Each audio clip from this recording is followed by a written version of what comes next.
Paris, 1900. A city of lights, music, sleepless cafes, and dreams bought with money. On a narrow street behind a grand boulevard, where the sound of horse carriages faded into darkness, a woman entered a brothel. She was not a client. She was not seeking pleasure. She carried a message. That woman was a messenger for a king. Inside the small room, the scent of cheap perfume mixed with cigarette smoke and the exhaustion of girls who had not yet finished growing up. There was a young girl there, only 16 years old. Her skin was still soft. Her eyes had not yet learned how to hide. She carried a name that was not her real one. Caroline. The messenger studied her for a long moment, then spoke slowly. A gentleman had taken notice of her, a very distinguished man. So distinguished that he could not appear in a place like this. He did not promise love. He did not promise happiness. He promised only a different life. A few days later, Caroline left Paris. There was no wedding dress, no farewell, only a train journey, and a name that, for the first time, made others bow their heads when they spoke it. Leopold, the King of Belgium, a man nearly half a century older than she was. From that moment on, an anonymous girl stepped out of the shadows, and in exchange, she entered the cold light of power, a place where everything had a price, even youth, even silence. Years later, people would speak of diamonds, castles, luxury, and crimes. But it all began in a small room in Paris, a place where a 16-year-old girl believed that a king's promise could save her from poverty. And no one told her what the true cost of that promise would be. No one can say with certainty how Caroline grew up. The opening chapters of her life are like a book with entire sections torn away. What remains are fragments, rumors, and long stretches of silence. And sometimes, that silence speaks louder than any account ever could. She was born with a long, heavy name, Blanche Zalia Joséphine Delacroix. A name that sounded refined, yet could not conceal the truth that her family had never belonged to a world of comfort or abundance. Her parents left no inheritance, no status, not even a clear story of their own origins. All that is known is that they were poor. And poverty, at the end of the 19th century, was a sentence passed from one generation to the next. Caroline's childhood was not shaped by schoolrooms or quiet afternoons. It was shaped by early labor, by noisy taverns, by the gaze of adults who looked at a child and saw only working hands. From a very young age, she learned how to serve, how to smile at the right moment, how to remain silent when silence was required. No one taught her how to dream. She was taught only how to survive. Leaving her homeland was not a journey of hope, but a final retreat by those who no longer had a place to stand. Paris appeared as a grand promise, but that promise was meant only for those with money. For girls like Caroline, the City of Light was a place where people vanished easily. No one asked how old you were.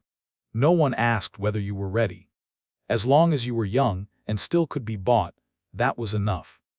When Caroline entered the brothel, she was too young to understand that some doors, once opened, can never be closed again. It was not a decision carefully weighed. It was the outcome of a long chain of choices taken away from her long before. Poverty does not push a person into the abyss all at once. It erodes, little by little, until the only path left is the one someone else has already chosen for you. In that world, Caroline began using another name. A shorter name, easier to remember. Caroline. The new name was like a thin garment, covering a past she had no way to carry with her anymore. But beneath it, she was still just a girl who had not yet finished growing up, trying to believe that if she endured long enough, life would eventually offer her a way out. She did not know that it was precisely from that place of having no choice that her fate would turn in another direction. A direction from which she would never be able to turn back. Paris during the Belle Epoque was like a vast stage. Gaslights illuminated the boulevards. Music drifted from the theaters. Silk skirts swept across marble floors. People said this was the most beautiful era Europe had ever known, an age that believed civilization had triumphed over poverty and darkness. But Paris only shines when you stand close enough to the light. Step away from the grand avenues, and the city changes its voice at once. Narrow alleys, the smell of damp stone, strained laughter behind half-closed doors. There, the Belle Époque is not music or art. It is a marketplace. A place where human bodies are priced faster than wine. Caroline lived between those two worlds. By day, she watched elegant ladies pass by in white gloves and expensive perfume. By night, she stood beneath dim lamps, waiting for men who never used her real name. The distance between them was only a few streets, but it might as well have been an entire lifetime. Paris does not ask where you come from. Paris asks only what you can provide. For Caroline, the only thing she possessed was youth. And in this city, youth is a form of currency that is easily spent and quickly exhausted. In that underground world, reputation spread quickly. A beautiful girl, taller than most, with a presence that was both innocent and daring. People whispered the name Caroline like an introduction. The looks began to change. No longer just desire, but curiosity. And sometimes, the urge to possess. Caroline did not step into the light. The light came to her. But the light of Paris was not warm. It exposed. It revealed every flaw. It made a girl believe she was being seen, when in truth she was only being selected. In a city intoxicated with beauty and progress, Caroline stood on the fragile line between salvation and being swallowed whole. And she had no idea that Paris, for all its splendor, was only the overture to a world far more dangerous waiting ahead. The meeting did not take place in a brothel. It was arranged more carefully, more quietly, as if it understood that it was something not meant to be seen. Caroline was taken to a luxurious room where everything was clean, orderly, and unfamiliar. There was no smell of alcohol, no coarse laughter, only waiting. When he entered, Caroline immediately sensed the difference. Not because he was handsome, not because he was young, but because he did not need to try. There was a kind of authority about him that required no raised voice, no threats. The authority of a man accustomed to being obeyed his entire life. Leopold studied Caroline for a long time. His gaze was unhurried, unexcited. It was the look of someone assessing value, the way one might look at a rare painting or a newly discovered stretch of land on a map. Caroline stood still. She was used to men looking at her, but this gaze made her feel far smaller than before. Between them lay a distance that could not be measured in years. On one side stood a girl barely past adolescence, raised in poverty, taught to survive through endurance. On the other stood a king who had lived nearly his entire life, holding money, armies, and the fate of millions of people he would never meet. No one named what was happening. No one spoke of love. The conversation flowed gently, politely, like a formal social visit. But beneath that surface, an unspoken arrangement was already taking shape. Leopold could give Caroline everything she had never dared to dream of. And in return, Caroline would step into his world, with all its rules, none of which she would ever write. In that moment, Caroline still had the right to refuse. But how fragile is the right of refusal for a 16-year-old girl standing before a king? When an offer takes the shape of salvation, it is easy to mistake it for opportunity. The meeting ended without noise. There was no hurried embrace, no sweet promises, only a door closing. And when Caroline stepped out of that room, she did not know that she had just crossed the final boundary between youth and a life that would never again belong solely to her. It did not take long for the relationship to come into the open.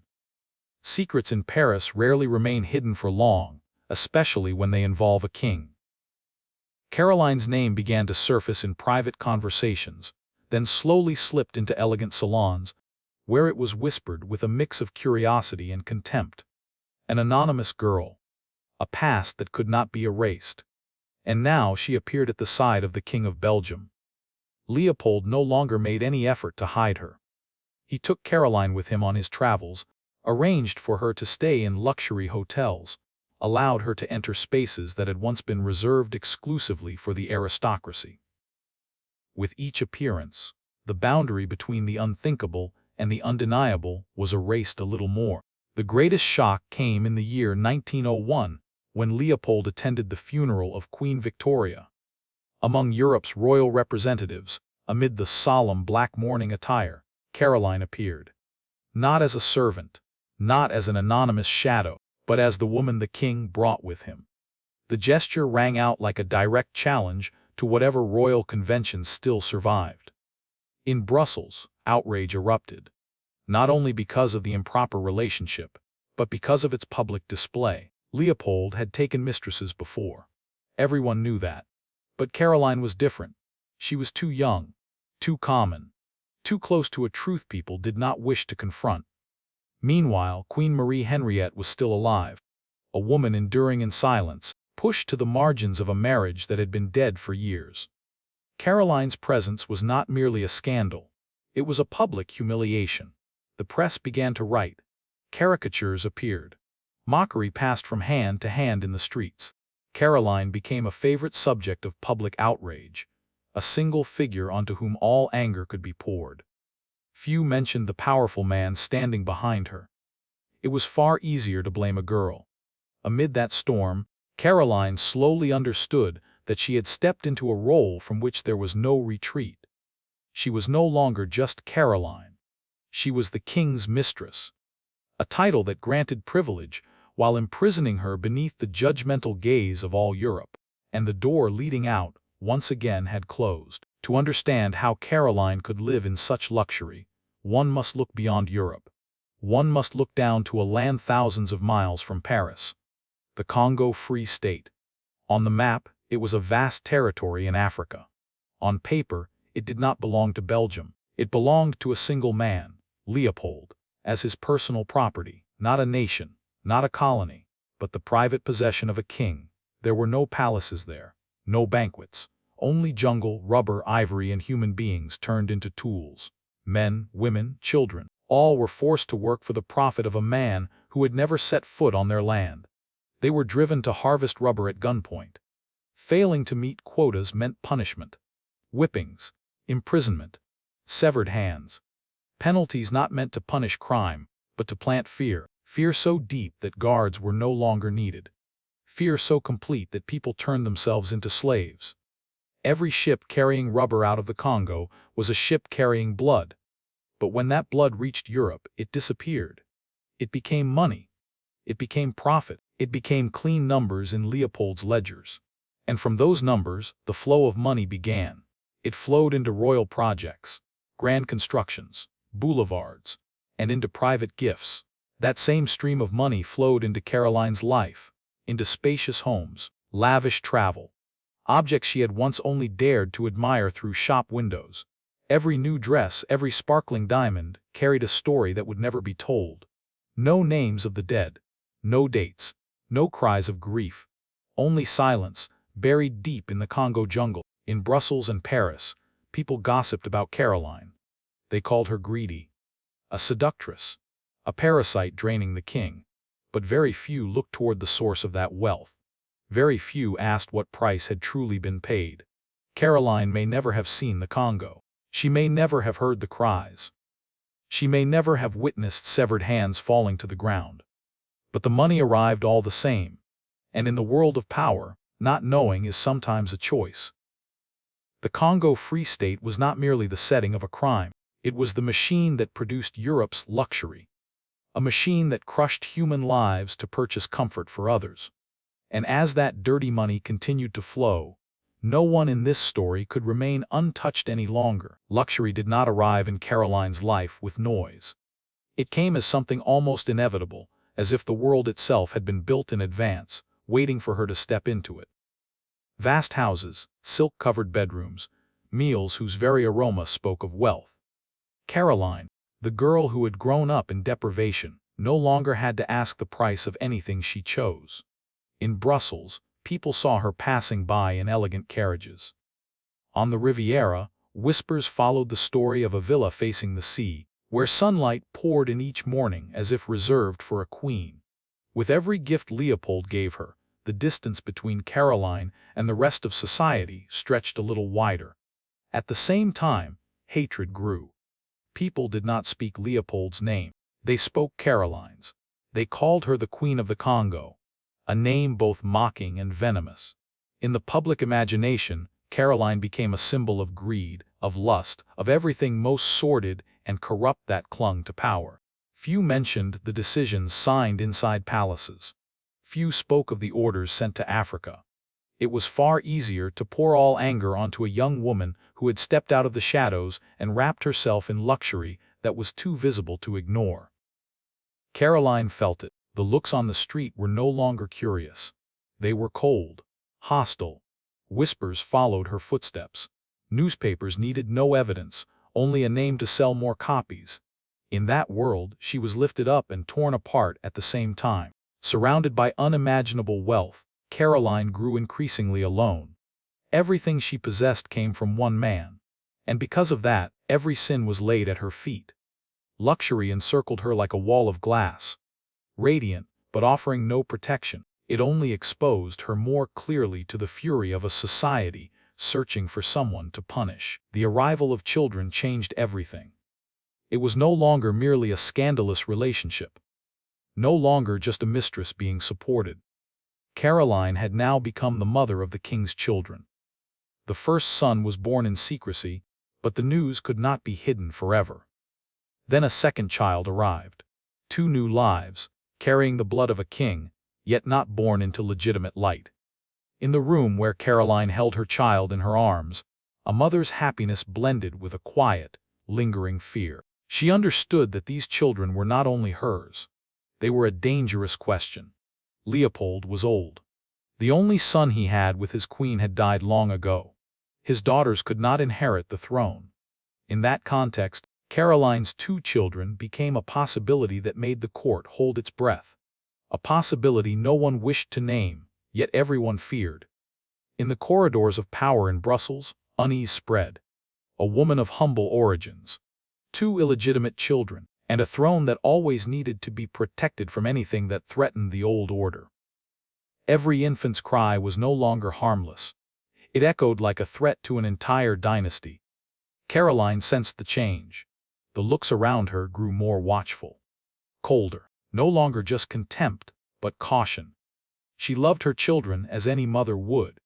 Yet she also understood that this love could become the reason everything collapsed. 2 children, born of an unequal relationship, now stood at the center of a game Caroline was never allowed to control. And for the first time, she realized that the most dangerous thing she possessed was not her luxury, but the future of her own children. Power does not only bestow, it demands. And when power fears losing what it possesses, it becomes jealous. Leopold had given Caroline everything: houses, money, titles, protection. But along with it came an invisible cord that tightened more each day. He did not want Caroline to belong to him in name alone. He wanted to see her, to know where she was, whom she met, what she said, with whom she remained silent. Whispers began to reach his ears. The name of a former lover. Meetings kept hidden. For a king accustomed to controlling land and people, that uncertainty was unbearable. His jealousy did not erupt in rage. It was cold, calculated, and prolonged. Caroline felt the change. Walls coming down. Private spaces disappearing. Eyes watching from a distance. Guards did not need to stand at the door. Surveillance had become part of daily life. Even surrounded by luxury, she could no longer breathe freely. In that position, Caroline had no right to resist. Every privilege she enjoyed could be withdrawn. Every misstep could become an excuse. Leopold's power did not need to shout. It only needed to exist. Within a relationship once described as salvation, Caroline slowly grasped a bitter truth. When you are lifted too high by someone, you can also be crushed by that same person. Jealousy does not come from love. It comes from the fear of losing ownership. And in that quiet space, where everything was observed, Caroline understood that the price of being chosen was not only fame or hatred. It was freedom, drained away day by day, beneath the shadow of a power that did not allow anyone to leave. Toward the end of that year, Leopold's body began to betray him. The man who had once issued commands to an entire continent was now confined to a sick room, where each breath grew shorter and time slowed with cruel precision. Power no longer stood at the bedside. Only old age, illness, and the fear of an ending that could no longer be postponed. Outside, the court waited. Heirs calculated. Those who had once remained silent began preparing for a new era. But inside that room, Caroline remained. Not as a symbol, not as a scandal, but as the woman who had stood beside him through the final years of his life.